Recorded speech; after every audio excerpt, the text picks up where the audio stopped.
Excellency Everton Frasque Lucero, Vice Minister for Climate Change in Brazil. Ambassador Antônio Marcondes, Undersecretary for Environment, Energy, Science and Technology, Brazil. Minister Kimmo Tiilikainen for the Environment, Finland. The Executive Director Fatih Birol of the International Energy Agency.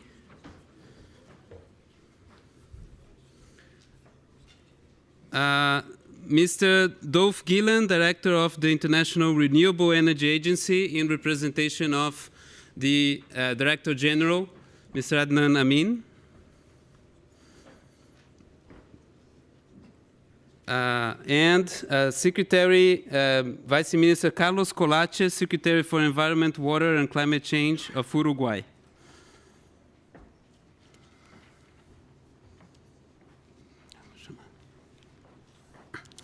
Well, before we really start the ceremony, I will pass the floor to Ambassador Marcondes to arrange the endorsement of the vision statement and the official picture for this event. Thank you. Não, esse é pro Everton. Não, esse aqui, ó. Não, esse aí é pro Everton. Ah, tá. Esse aqui é o seu mais informal. Good evening, everyone. Welcome. It's a pleasure to see you all here. The minister, José Sarney Filho, asked me to pass on to you all his very profound apologies at this initiative, which is of utmost importance for Brazil and for all of us here. Unfortunately, he was feeling unwell, so he will be unable. He'll be unable to attend tonight. But he has asked me to pass on his gratitude for the tireless work in these last few months and year. Actually, I think we are about to turn 1 year, and 1 year has gone into this. In the 9 months we've worked on this declaration with so many countries. The Secretary Everton Lucero, he will be delivering the statement that Minister Sarney was going to deliver here, and I wish now to very briefly to formalize our collective endorsement of the Biofuture Vision Statement. And at this point in time, I would invite all representatives from the heads of the delegations for us to, Renato, where's Renato? To the left, yes, to my left, to the right of the podium, please, for a family picture, please.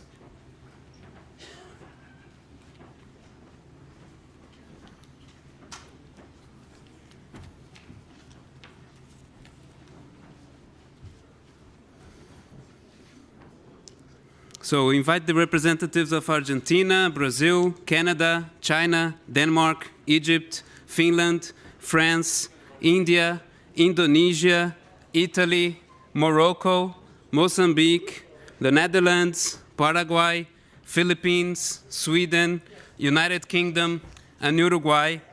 And since the Biofuture Platform, although being led by countries, is also a multi-stakeholder effort, we also invite the heads and high-level representatives of the organizations which have provided support to the development of the vision statement and the platform's activities: the International Energy Agency, the International Renewable Energy Agency, and the UNC for All.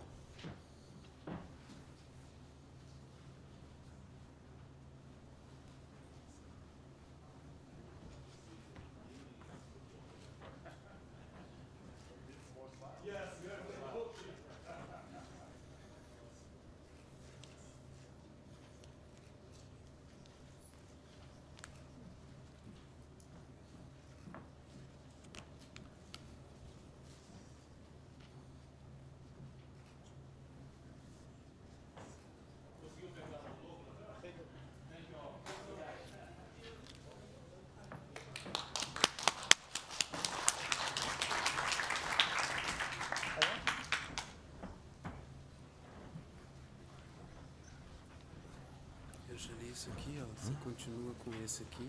Eu vou aqui? E aqui. Essas duas partes. Ladies and gentlemen, we are thrilled to have the vision statement endorsed, and the vision statement is an integral part of the original Biofuture Platform work plan formulated by the 20 Biofuture Platform member countries.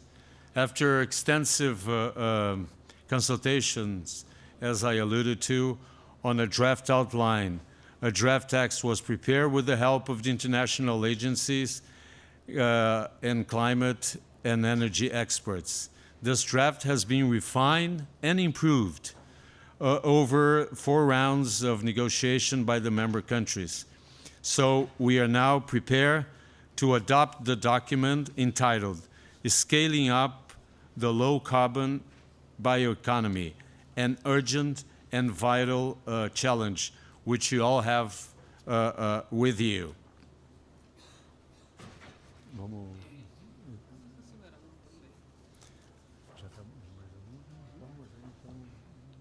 Okay. Since we are pretty short of time, I will refrain from reading the text as you also have it. It has 4 general sections. The first one provides for the context on the unavoidable need to significantly scale up the low-carbon bioeconomy in the years ahead, and recognizes that this is an urgent and vital challenge. The second section provides a few key aspirational targets to set up this vision and guide the work of our countries.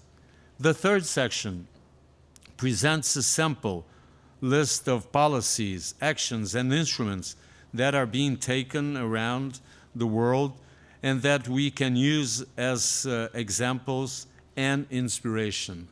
Finally, the last section sets up the work ahead of the Biofuture Platform in helping collaboration and coordination among countries. While one country was not ready for this decision at this moment, 19 of our member countries of the Biofuture Platform are endorsing the statement today. And I'll read the list of countries here. And at the same time, I think they're all sitting in the front. And I would like for them to be able to rise. Argentina, thank you. I think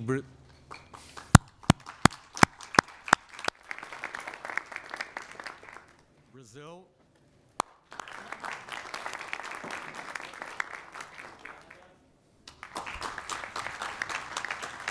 Denmark, Egypt, Finland, France, India, Indonesia, Italy, Morocco, Mozambique, the Netherlands, Paraguay, the Philippines, Sweden, the United Kingdom, and Uruguay. Thank you all for being with us tonight. So I would then invite the Secretary of Climate Change from the Ministry of the Environment to deliver the statement. Minister Sarney was scheduled to do. Everton, please.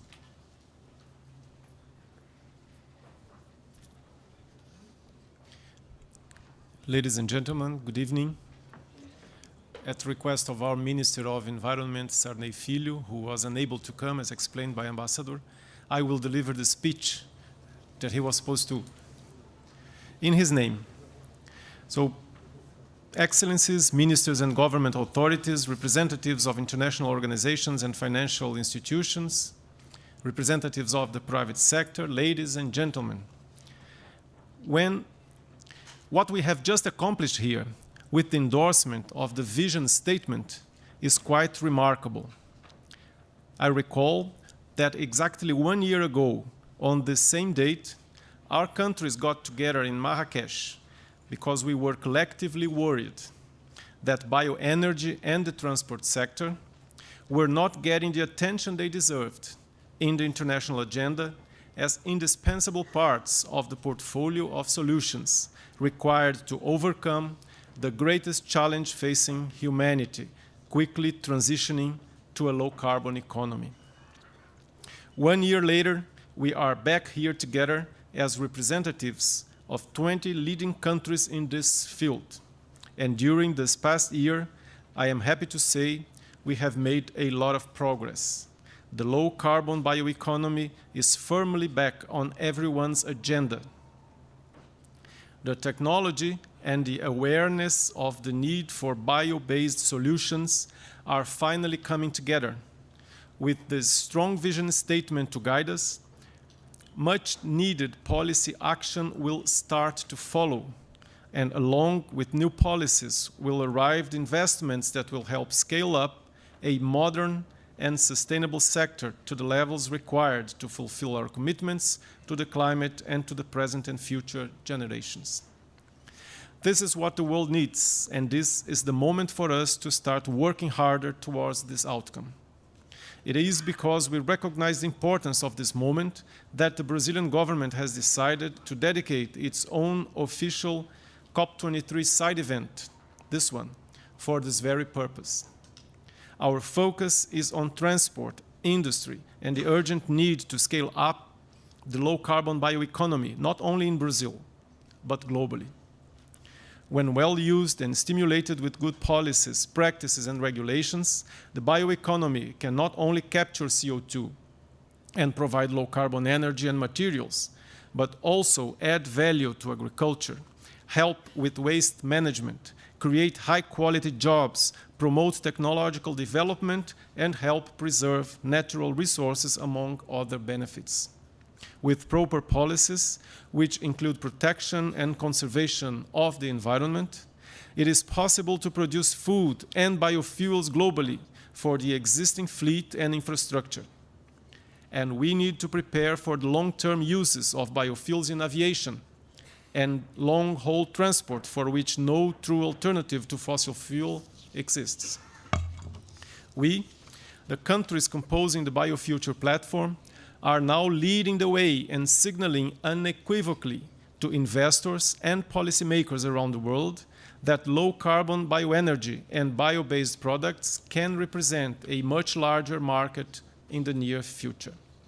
I wish to thank you again for the trust you have put in the government of Brazil to serve as the interim facilitator for the Biofuture Platform.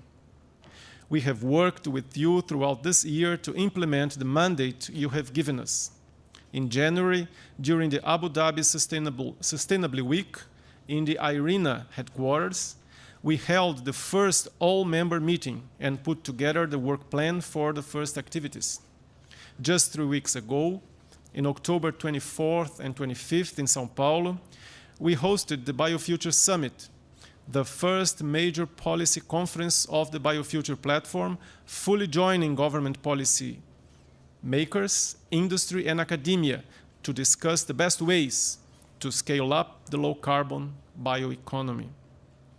The 2-day Biofuture Summit was attended by more than 300 delegates from 28 countries, and the high level and quality of the debate surpassed our expectations. It was held in partnership with Below 50, a corporate coalition supported by the World Business Council for Sustainable Development, aiming to promote low-carbon fuels. We have also participated as Biofuture Platform facilitators in a number of international conferences, including the co-organization, again with Mission Innovation, of a special event during the Clean Energy Ministerial in Beijing this past July, highlighting to the high-level policymakers present the need to scale up the sustainable low-carbon bioeconomy. Last but not least, we have managed to agree on and are today launching a strong and ambitious vision statement to be followed by a broad and diverse range of countries. The work is only in the beginning. We are happy that the Biofuture Platform and the message it tries to convey are raising interest in many parts of the world. We will need to move towards having more precise and measurable targets and indicators, and towards a plan for collective action at national level. As the facilitator, we tried our best to honor your trust in us. If you are willing to keep Brazil in this interim role, we will work to consolidate and expand the collaborative work. While international debate, dialogue, coordination and collaboration are very important, we must not forget that ultimately action happens at the national level. Industry has a fundamental role in this endeavor, and it's up to the national policies to create the environment for investments to come with the necessary scale and direction. Brazil is currently putting the final touches in a bold new policy to stimulate clean, efficient, low-carbon fuels in a way that is technological neutral, climate-friendly, environmentally responsible, scientifically sound, and economically smart. This new policy is called RenovaBio.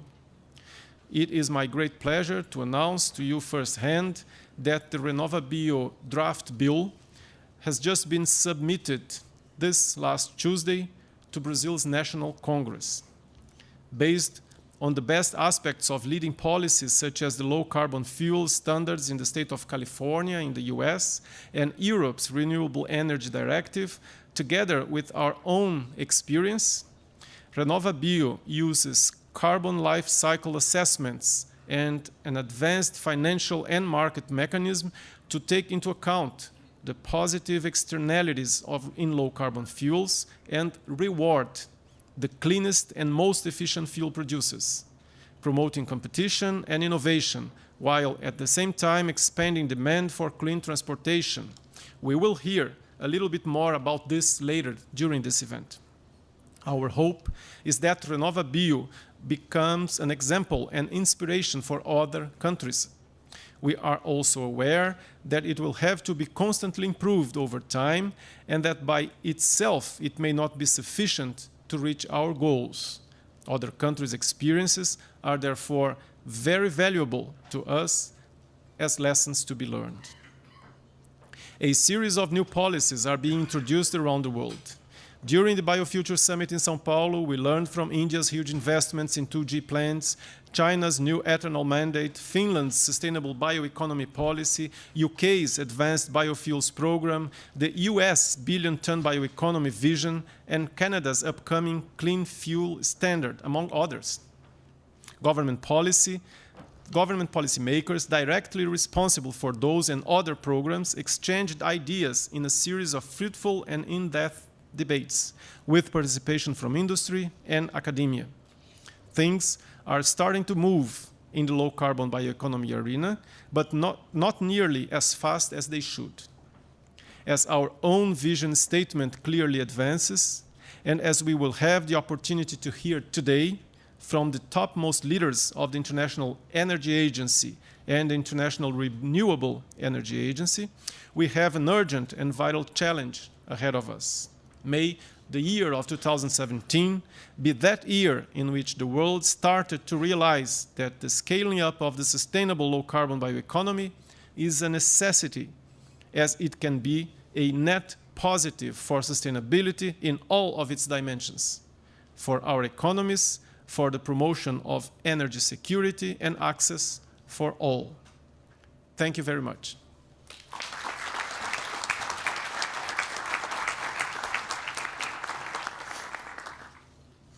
I now invite to take the floor Minister Kimmo Tiilikainen, Minister of the Environment, Finland. You have the floor, sir. Thank you, moderator. Dear friends, distinguished participants, ministerial colleagues, ladies and gentlemen. A year ago in Marrakesh, we, 20 countries altogether, launched the Biofuture Platform. I would like to thank Brazil for taking the initiative and for successfully guiding us towards this moment. Finnish government has set a strategic goal for Finland. We would like to be forerunners in bioeconomy and circular economy. So it was self-clear that we would like to join this Brazilian initiative from the very beginning. Now we have the pleasure to confirm a common vision statement of the platform. This is a good achievement. Despite different national circumstances of the participating countries, we have a common vision. We are exceeding the global capacities to produce resources sustainably. A transition from a fossil pipeline economy to a bio-based circular economy is essential for a sustainable future. That's something that the world really needs.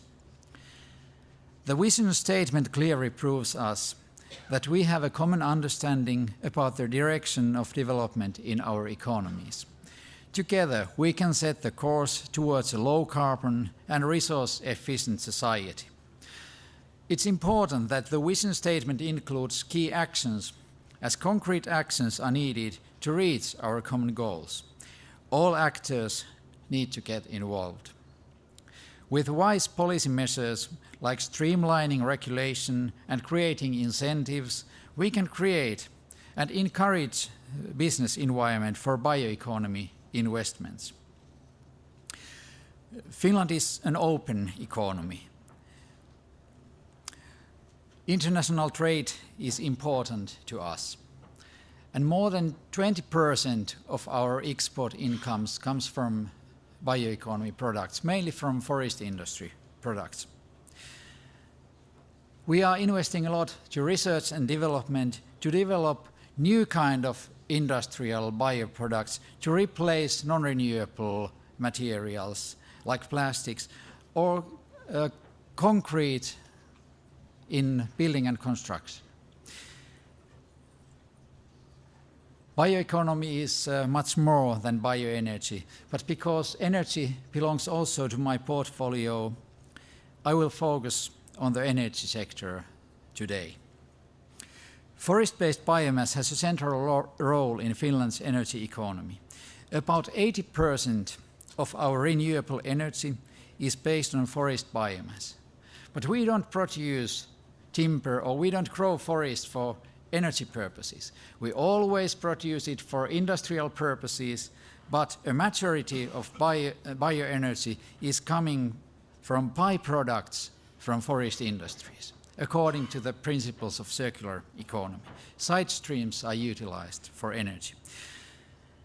But though the forests have huge economic value for us, forests are much more than a material resource. I would say that forests are in the hearts of Finnish people. They offer us recreation, natural habitats for wildlife, biodiversity, and of course, forests act as a carbon sinks because they are growing. The increment is much above the harvest rates. In Finland, nature management methods are employed in commercial forests too. Environmental and forest legislation and certification have been developed in order to find a balance between the various ways of using forests and enhancing sustainable forest management. Our forests are dear to us, and we are committed to managing them with care in future. Dear friends, Finland wants to lead the transition towards circular bioeconomy by example. In climate policy, we are strongly committed to the Paris Climate Agreement. We are determined to build a carbon-neutral Finland by 2045. Reaching this goal requires that our energy system becomes almost emission-free. Finland aims to raise the share of the renewable energy to more than 50% by the end of 2020s. Today, the share of renewable energy is already about 40% of the final consumption of all energy, electricity, heating, and energy used in transportation and traffic. Actually, this 40% today means that we have reached our 2020 climate target ahead of time. By 2030, we will phase out coal in energy production and cut by half the use of fossil oil. We have also set an ambitious target for the transport sector. We aim to a 30% share of renewable transport fuels by 2030. In advanced biofuels, Finland has a long experience and world-class know-how with our companies. The life cycle greenhouse gas emissions of these advanced biofuels are as much as 80 to 90% less than those of fossil fuels. And there are additional benefits. The increased domestic biofuel production strengthens our energy security and decreases the dependence on fossil fuels. We need to work together to promote efficient and sustainable use of bioenergy. It's an important part of the transition to a sustainable bio-based circular economy. Finland can contribute with strong experience and expertise in bioenergy and bioeconomy. Dear friends, I consider the Biofuture Platform a very useful way to work together towards our shared vision. I welcome the vision statement and confirm that my country is committed to the goals and actions. Thank you very much.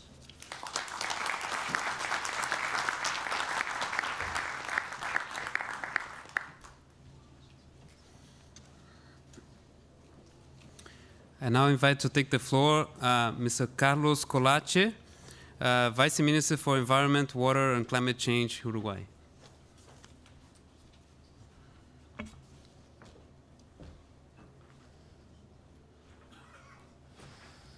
Authorities, ladies and gentlemen, it's a pleasure for me to be here in this place, in this event. Thank you very much.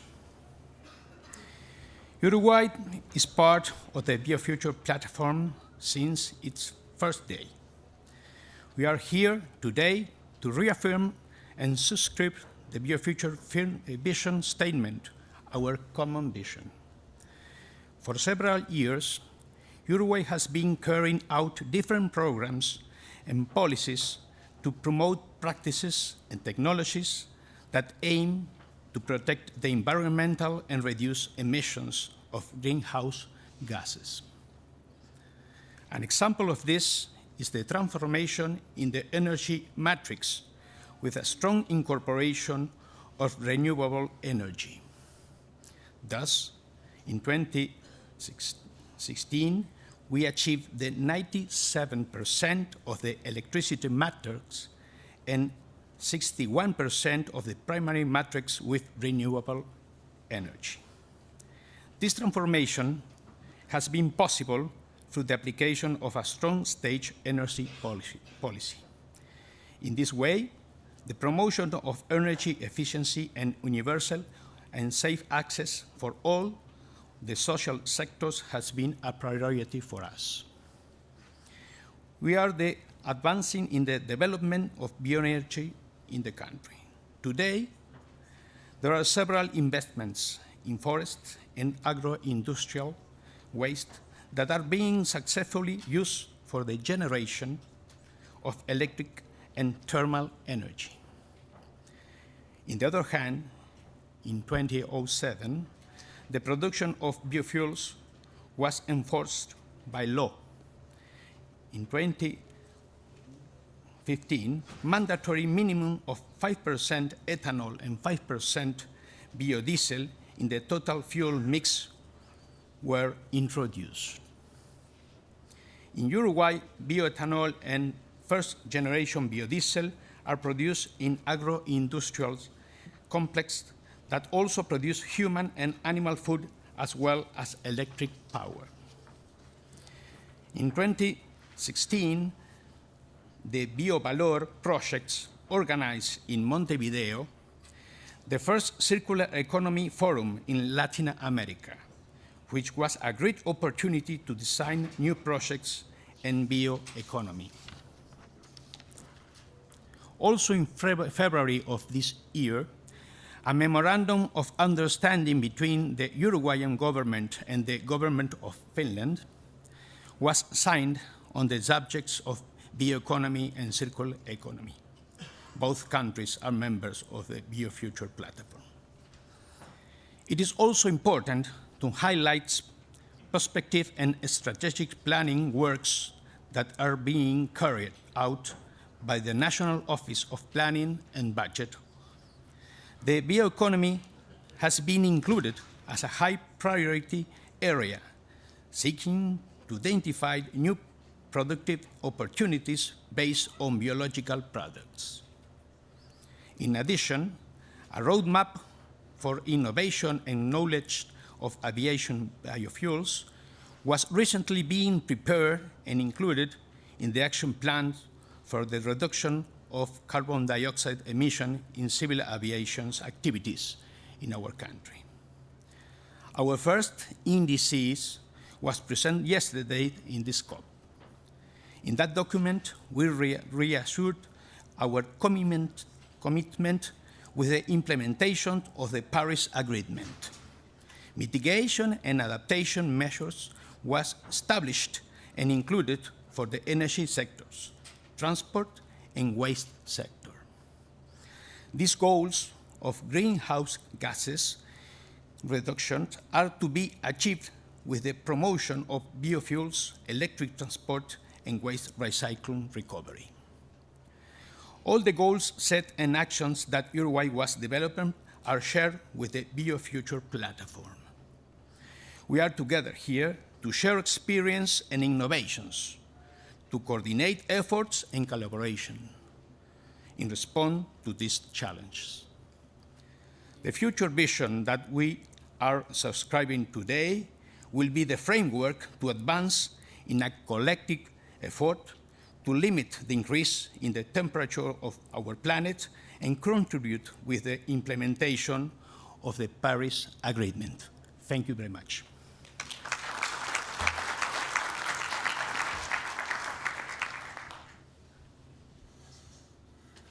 Thank you, Mr. Secretary. And now I will call here to take the floor Mr. Li Gao, Director General of the Department of Climate Change of the National Development and Reform Commission of China, to deliver a statement on behalf of Minister Xie from the NDRC, Special Envoy for Climate Change. You have the floor, sir. Excellencies, colleagues, ladies and gentlemen, good evening. It's my great honor to participate in this event. On behalf of China's Special Representative for Climate Change, Minister Xie Zhenhua, I hereby extend our congratulations to the Biofuture Platform for the progress achieved in the past year. Climate change is a severe challenge to our planet. The GHG emission from the consumption of fossil fuels is a key reason for climate change.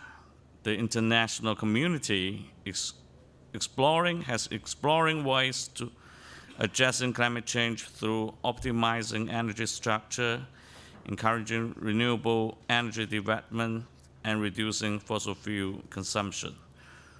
With this abundant renewable raw materials and its integration with existing fuel systems, biofuels have been instrumental in reducing emissions and replacing existing fuels.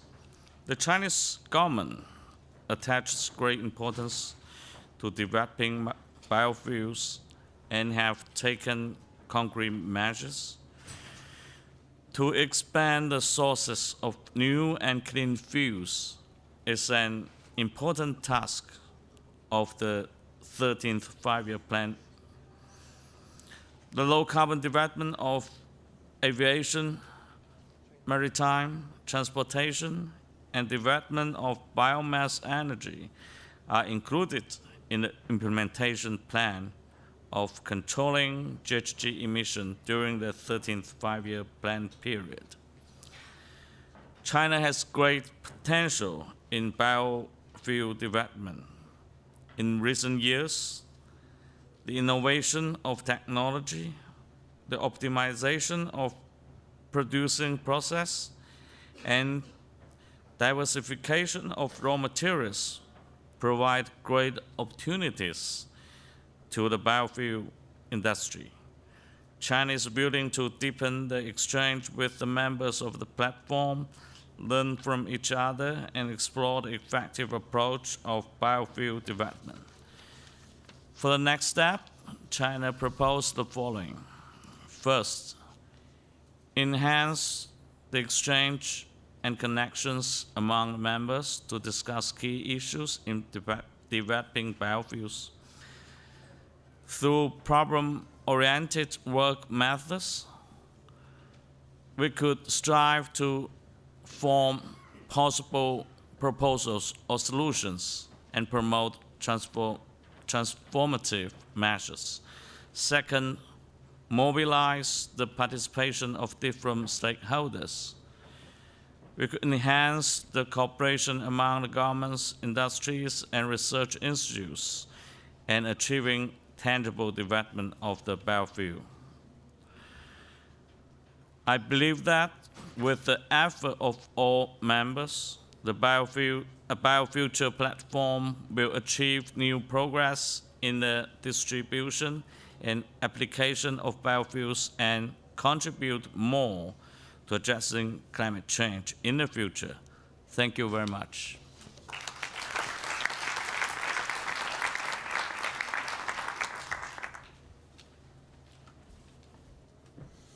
Thank you, Mr. Li Gao, for the statement. We now invite to the floor and recognize the presence of the Special Representative of the UN Secretary General for Sustainable Energy for All, Ms. Rachel Kyte. Please, you have the floor.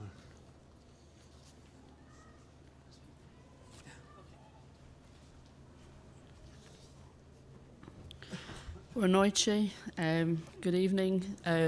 Thank you very much for giving me the opportunity to congratulate, I think, everybody, all of the partners in the Biofuture Platform on the vision statement. I warmly remember the event in Marrakesh last year, and I was very sad not to be able to be in Brazil earlier this year.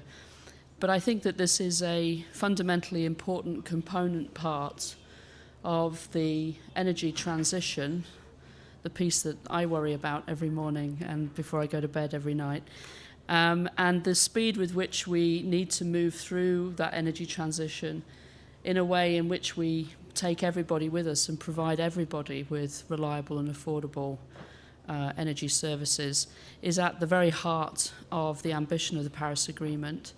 And I think here in Bonn, in the spirit of Bula, we have seen that if we come together in the Bonn zone, in partnerships between the private sector and government, also with technical assistance and with academic bodies and with civil society, that we are capable of mapping out the critical path through that transition, the one that will take us where we need to go faster, where we at a better price, not the most expensive way to do it, and one which is inclusive and one which allows for energy to be affordable for everyone.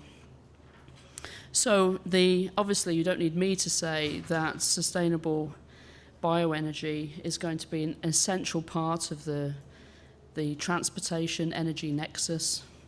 It's going to be an essential part of the provision of clean fuels for cooking, the absence of which affects 2.8 billion people today. It's going to be material in improving the health and well-being of those 2.8 billion people and so many others.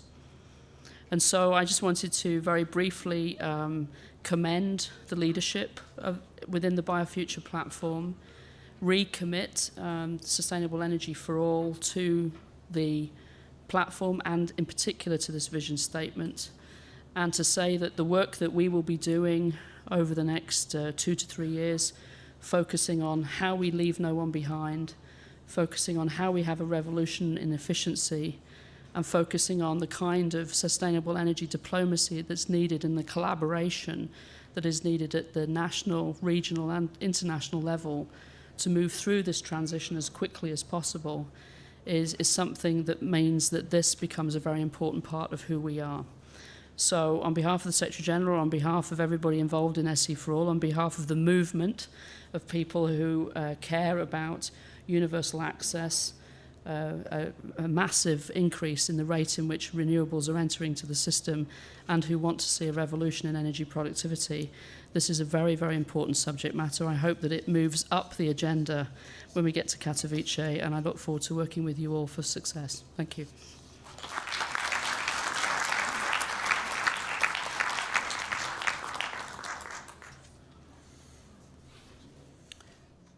Thank you, Ms. Rachel, for those very keen observations. For now, we invite to take the floor Mr. Dolph Gillen, Director of IRENA, the International Renewable Energy Agency, to deliver a statement on behalf of Adnan Amin, Director General of IRENA.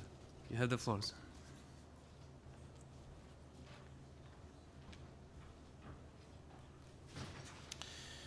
Excellencies, distinguished delegates, ladies and gentlemen. Greetings from our Director General Adnan Amin, who had really hoped to be with you here tonight, but who unfortunately is down with flu.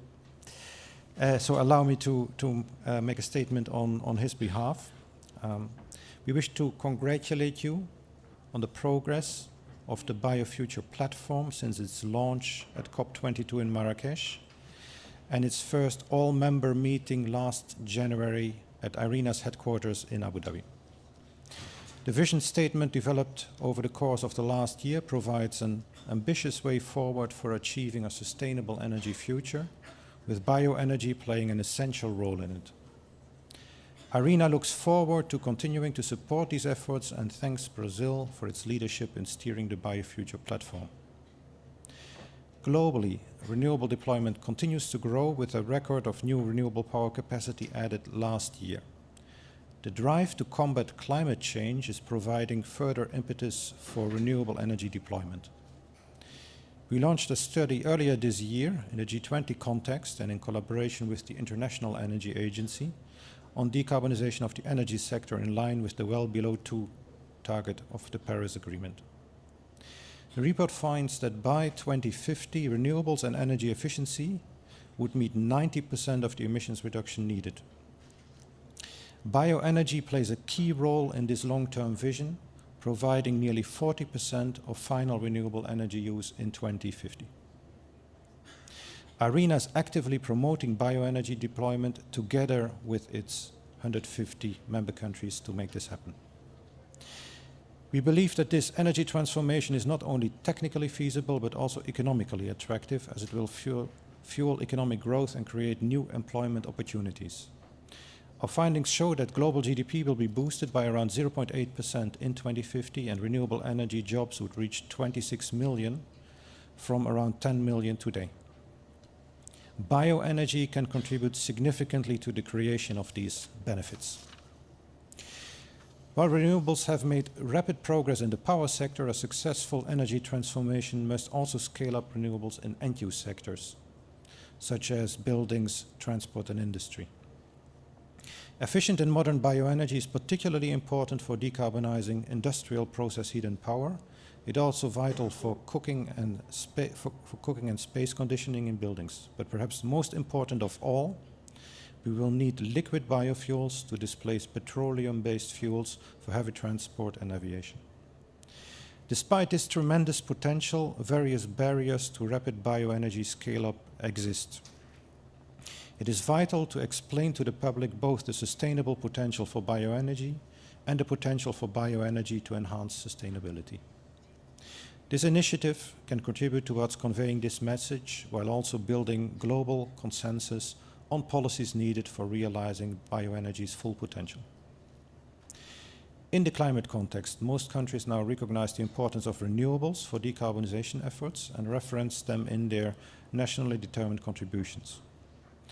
However, our just released NDC report finds that new renewable power capacity which came online in 2015 and 2016 exceeded the amount foreseen in the NDCs by a factor 2.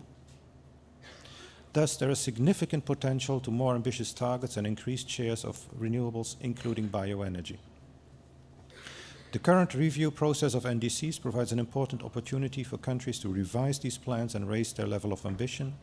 And in this context, IRENA is establishing a new facility to provide strategic planning and technical support to all countries that are seeking to do so.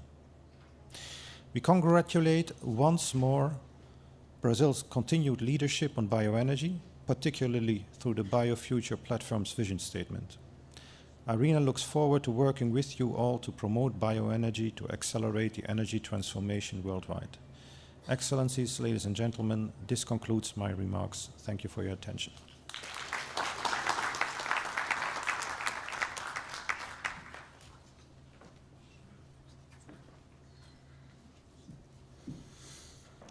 Thank you very much. Since we are, sorry for a small change in program, since the representative of IEA is a bit late for his speech and will be coming towards the end of the conference. I wish now to invite to the floor Mr. Marcelo Poppe of the Center for Strategic Studies and Management in Science, Technology and Innovation to highlight one of the deliverables of the Biofuture Platform, aside from the vision statement.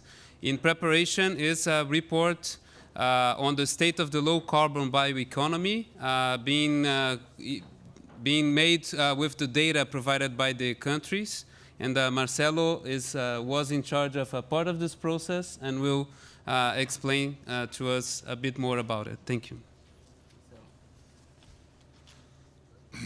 Thank you, Renato. Good afternoon, everybody. It's a pleasure to be here and an honor for the Center for Strategic Studies and Management to co-organize this meeting with Brazil.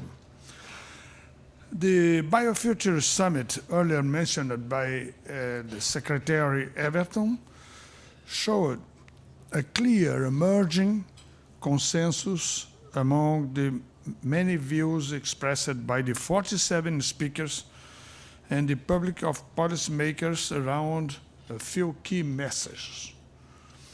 Bioenergy needs to be urgently scaled up, along with an expanded bioeconomy for advanced bioproducts and biomaterials in order to fight climate change. There is ample feedstock potential to be sustainably tapped through smart agricultural practices, intensification of livestocks, second generation and other advanced biofuels, high-density energy crops, and using rural and urban waste.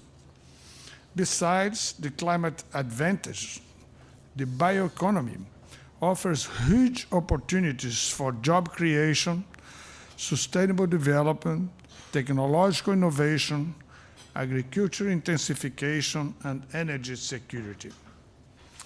Both smart policies and stable frameworks will be needed to level the playing field and overcome the huge challenges facing the sector, including boost investments, reduce policy uncertainty, provide capital for early-stage technologies, cease fossil fuel subsidies, and the delivery of a comprehensive sustainability framework. The Biofuture Platform plays a key role to achieving a sustainable low-carbon bioeconomy, providing a strong signal to markets and investors regarding its importance to transport and industry. Besides, the Biofuture Platform working program includes producing a state of the Advanced Low Carbon Bioeconomy report based on the information provided by the member countries of the platform and the Sustainable Biofuels Innovation Challenge of Mission Innovation. For that purpose, the Center for Strategic Studies and Management, CGE for short, a civil society organization supporting the Biofuture Platform, assisted the interim facilitator in the design of a questionnaire in partnership with IEA, IRENA, and officials of the member countries. The questionnaire was, in a first round, fulfilled by IEA and IRENA, and later sent to the countries' representatives to complete the information. For this was used an online survey tool developed by CGE. It aims to identify the countries' efforts to develop and deploy advanced biofuels and bioproducts, and see what policies and regulatory measures are in place. The questionnaire purpose is to obtain a wide view of countries' policies, production, consumption, technology, projects, and institutional arrangements concerning a low-carbon bioeconomy. The figures in the display show the first finds of the survey.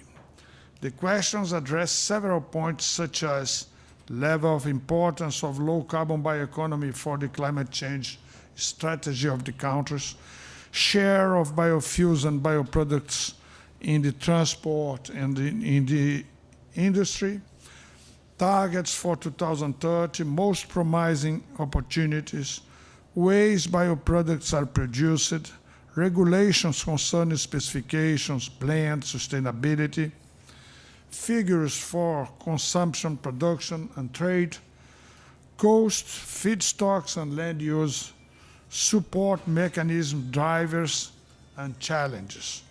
Main R&D and industrial players, investments.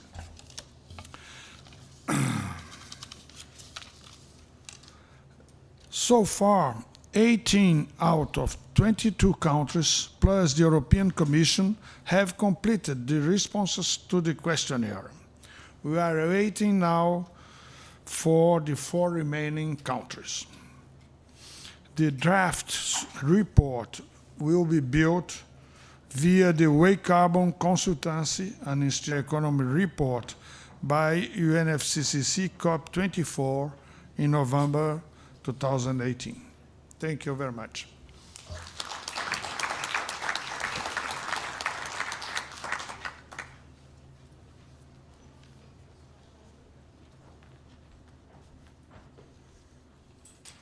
Thank you, Marcelo, for this comprehensive presentation. So we've had an overview of the other outputs of the Biofuture Platform and the work that has been done throughout the year and is intended for next year.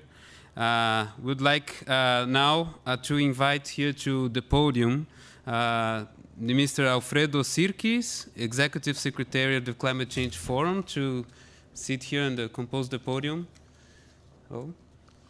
And invite to take the floor at this moment Mr. Plínio Nastari, Councillor, official representative of the National Council for Energy Policy in Brazil, to give us a highlight of what our minister's statement said, that real action happens at national level. And so we'll have a sample of this policy called RenovaBio that Brazil is implementing in line with the goals that are being set out in the vision statement of the Biofuture Platform. Plínio, you have the floor. Thank you very much, Mr. Facilitator. Excellencies, ladies and gentlemen, I'm going to be speaking about RenovaBio, which is this innovative proposal which has been presented in Brazil. Innovation and efficiency in biofuel production and use is at the center of Brazil's strategy for the use of low-carbon sources of energy. RenovaBio is not a subsidy. It's not about carbon tax. It can be defined briefly in 2 words: induction and recognition. induction of increased efficiency in production and use, recognition of each biofuel's ability to promote decarbonization. What is the target? A market-driven mechanism to promote expansion of biofuel and bioenergy in final energy demand, including sea and air transport, based on sustainable practices and increased energy and environmental efficiency. What is the mechanism? A voluntary certification of biofuel producers for their energy environmental efficiency based on life cycle assessment, which will determine ability to request the issuance of decarbonization credits, called CBIOs. Financial institutions will issue decarbonization credits to be freely negotiated in public exchange. And long-term country carbon reduction targets for the fuel sector will be established, leading to yearly fuel distributor carbon reduction targets to be met with the acquisition of CBIOs. How this is going to work? We are going to be, through the voluntary certification, be measuring energy efficiency and environmental efficiency. And each producer will receive a grade, which will be given by this fraction, defined by grams of CO2 equivalent per megajoule. This fraction will be, this grade will be compared with the index for each fossil fuel it is being substituted. And the larger the difference, the higher the grade. This grade will be multiplied by the volume sold, and this will determine the ability to request the issuance of decarbonization credits. RenovaBio is a market-driven carbon pricing mechanism. It's about endogenous, not exogenous determination, rewarding achievement of individual efficiency, not a common or equal coverage. It unleashes market forces to implement and drive innovation to increase competitiveness in biofuel bioenergy production. It stimulates continued demand growth independent of government mandate. RenovaBio does not elect or predefine champions. Expansion of bioenergy will be driven by energy environmental efficiency and sustainable production. Brazil will be taking advantage of its distribution system, whereby hydrous ethanol is sold in a network of over 41,000 distribution stations, pumps, over 60,000 pumps distributing hydrous ethanol, which is used by a fleet which is flex, and it's 65% of the total fleet today.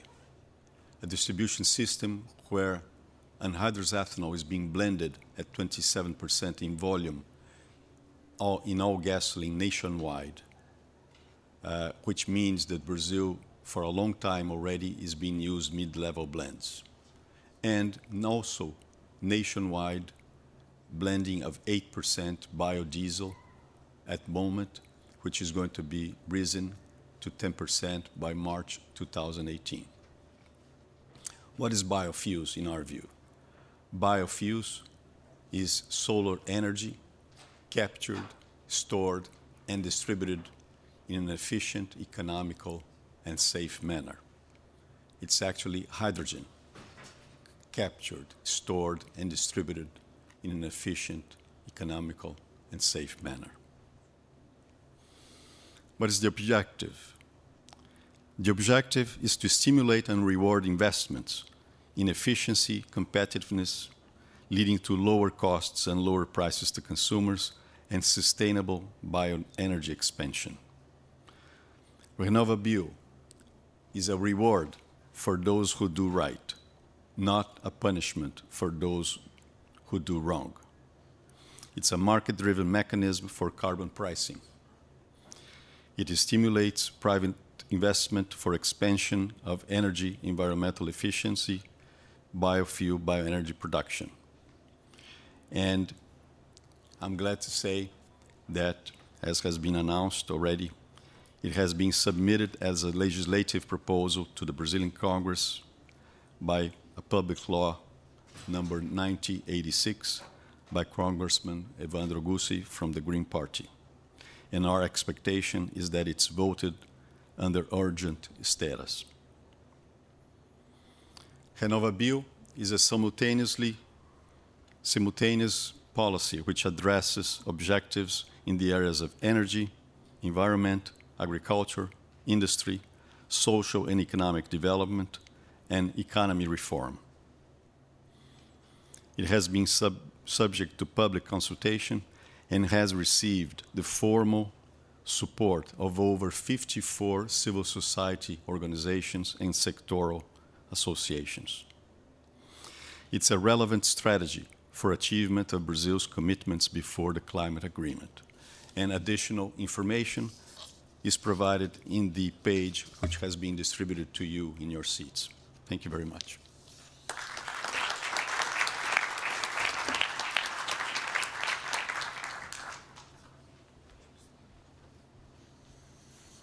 Thank you very much, Mr. Plínio Nastari.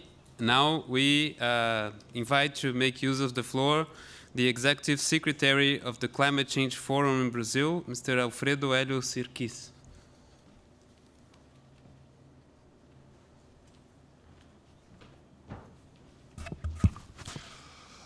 Good evening, ladies and gentlemen. Brazil had a pioneer role in biofuels since the 1970s, since the first oil crisis. We had the Proálcool project. Unfortunately, it was abandoned, and many years later, we come back in full force, pressed by climate change. And the project that was just presented, the RenovaBio, is extremely important because it is an example of positive pricing of carbon reduction based on paragraph 108 of the Paris decision, that is the preamble of the Paris Agreement, where we attribute value, and this has been done by 196 governments that signed the Paris Agreement. So we attribute value for mitigation action, economic, social, and environmental value. This is one of the possible mechanisms, and it works a little bit like the big carrot. Of course, we also need the stick, because fossil fuels will not go away easily. And in Brazil, there has been a resistance of notorious lobbies that fight for fossil fuel. There's a question of a huge subsidy up to 2040, and there are other measures, especially in the automobile sector, that want to restrict even measures, modest measures, of trying to enhance the efficiency of diesel and gasoline. So, but this is something we'll have to take care for ourselves in Brazil. The important thing is that there's a world trend towards biofuels, and this we'll have to figure out in the future in the transportation sector how far it will go, how far electrification will go. For the time being, both are extremely important, both are necessary.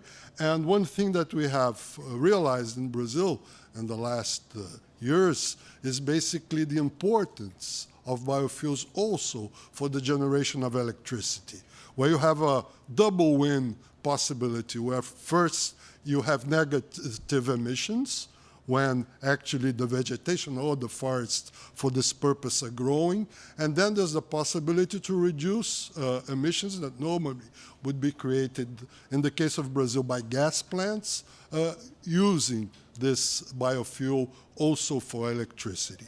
So I think we are in the beginning of something very important, very exciting, and I'm extremely happy to see that this initiative that started last year in Marrakesh is now flourishing. Thank you very much.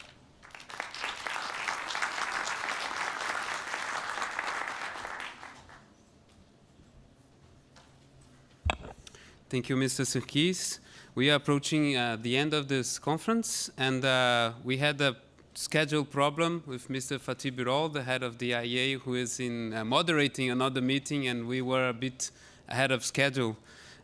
So he didn't have the time to come here, but on his behalf, I invite to take the floor Mr. Cédric Philibert, Principal Analyst for Renewable Energy in the IEA, to deliver his statement. Mr. Cédric. Well, thank you very much. I'm very sorry about that. Please accept Fatih Birol's apologies for being stuck in moderating another event. But I have his speech. And he would have said, Dear Ministers, Ambassadors, ladies and gentlemen, it is a great pleasure to be here at this Biofuture Platform event. We congratulate Brazil for taking the lead in this initiative, which is very relevant and timely for a number of reasons. But first, we were delighted when, at the end of October, Brazil became an IEA association country. Bioenergy will be an important area for our cooperation, together with many other IEA family countries participating to the platform, including China, India, Indonesia, Morocco, and others. The IEA gives great importance to bioenergy in the context of the overall energy mix. Today, modern bioenergy, excluding traditional uses of biomass, contributes 5 times as much to final energy consumption than wind and solar combined.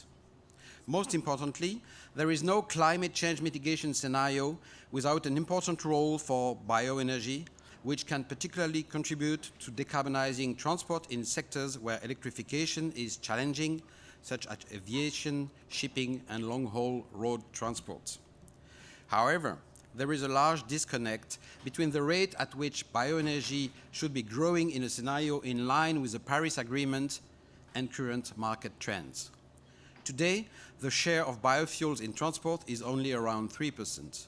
Conversely, biofuels in transport would need to grow threefold by 2030 and provide almost 30% of transport energy demand by 2060 to keep up with climate commitments.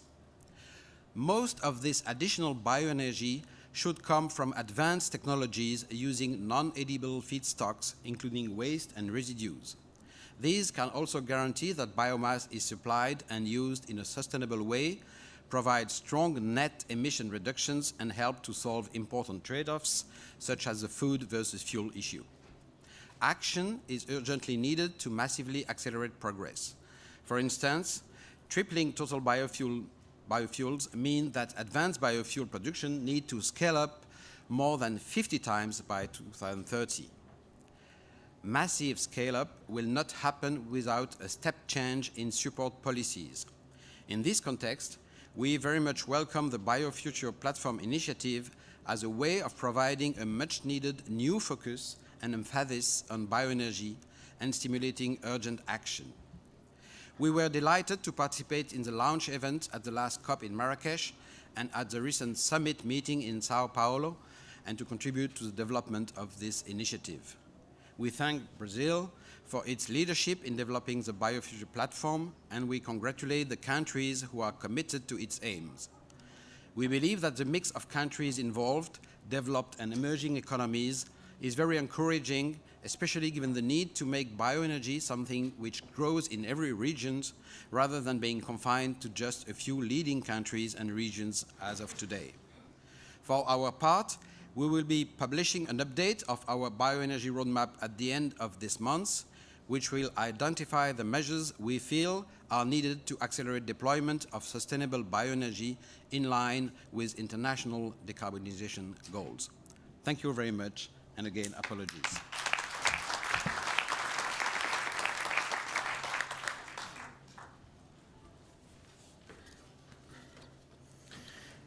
Thank you, Mr. Philibert. So that is a very strong message indeed, tripling the share of biofuels in the transport matrix and multiplying by 50 the production of advanced biofuels. And this is the message that we need to do to reach the Paris Agreement goals according to all the projections by IRENA and by the IEA. And I think this is what the Biofuture Platform is setting out to do in collaboration.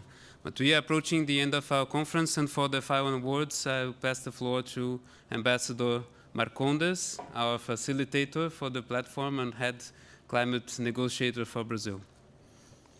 Thank you, Renato, and thank you all for all the very rich statements that we've listened tonight. I think I'd like to touch on four short points. How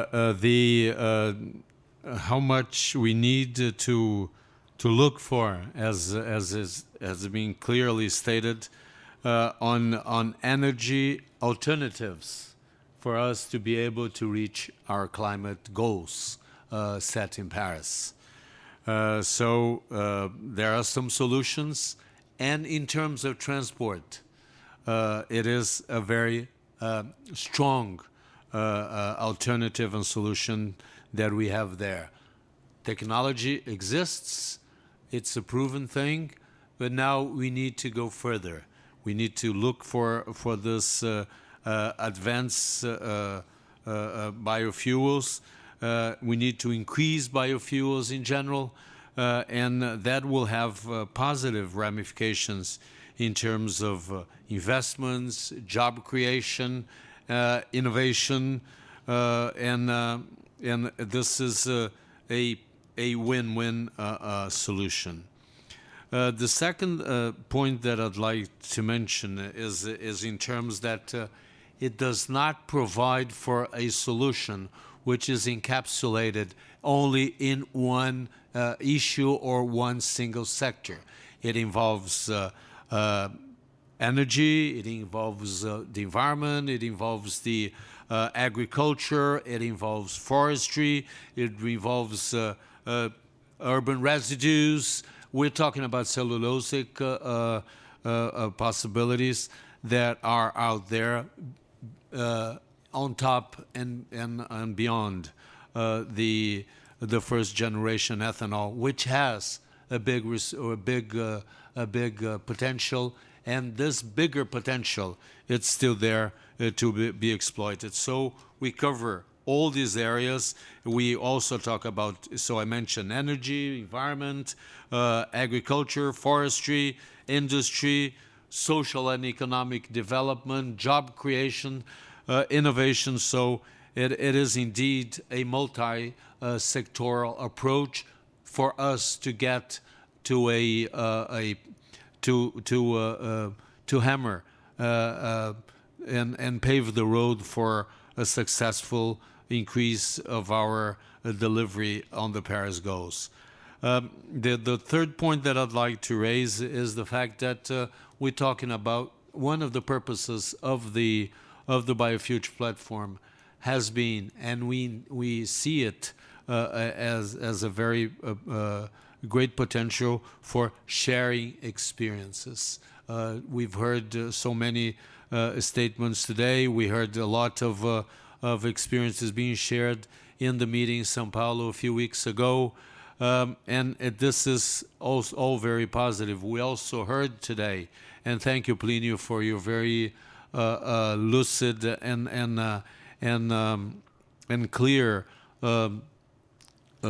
explanation of what the RenovaBio in terms of our situation in Brazil applies. It's still under the motto that yes, action. We need to talk globally. We need to talk work multilaterally. We need to work in collaboration. But yes, actions will happen at a national level. So this is an experience that Brazil has, as mentioned by Dr. Sirkis. It is another way of solving issues, not by imposing, by taxation, but by inducing action. So this is the third point that I'd like to raise. And finally, just to wrap up, the need for us to scale up and to scale up urgently. The sense of urgency is required. What we have all witnessed, the very unfortunate effect of extreme weather events hitting many parts of the world with devastating impact. So we need to act urgently or we shall all regret. But this is a moment for us to be on the positive side. We are working together.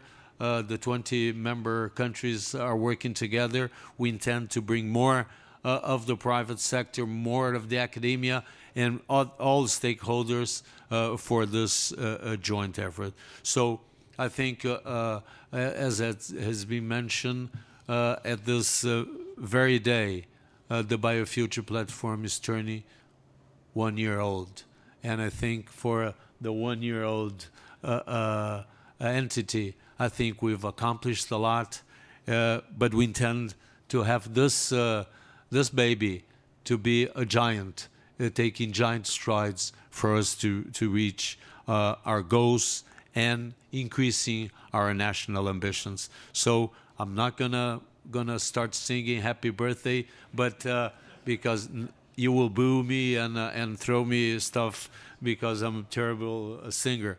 But I would invite everyone to join us for a cup of wine and the birthday cake of the Biofuture Platform outside.